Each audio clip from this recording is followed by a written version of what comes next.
Modern Real Estate Practice, page 307. The easiest but least precise way to determine depreciation is the straight line method, also called the economic age life method. Depreciation is assumed to occur at an even rate over a structure's economic life, the period during which it is expected to remain useful for its original intended purpose. The property's cost is divided by the number of years of its expected economic life to derive the amount of annual depreciation. For instance, a $420,000 property may have a land value of $90,000 and an improvement value of $330,000. If the improvement is expected to last 60 years, the annual straight line depreciation would be $5,500. $330,000 divided by 60 years.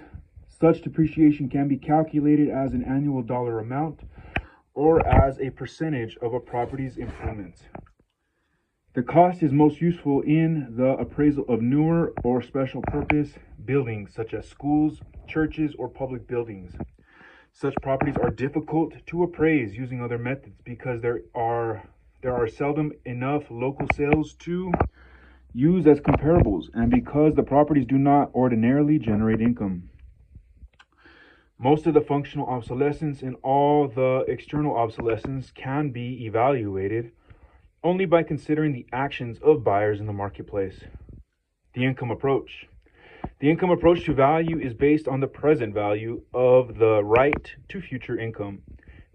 It assumes that the income generated by a property will determine the property's value. The income approach is used for valuation of income-producing properties such as apartment buildings, office buildings, retail stores, and shopping centers, and is based on anticipation. A simplified version of the computations used in applying to income approach is shown in figure 16.5. In estimating value using the income approach, the appraiser must take the following 5 steps. Number 1, estimate the property's annual potential gross income.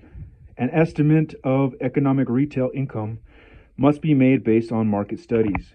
Current rental income may not reflect the current market rental rates, especially in the case of short-term leases or leases about to terminate.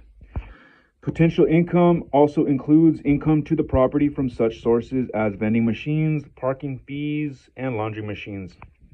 Number 2, deduct an appropriate allowance for vacancy and rent loss based on the appraiser's experience and arrive at the effective gross income.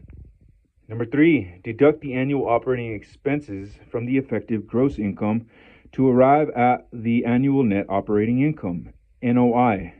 Management costs are always included, even if the current owner manages the property.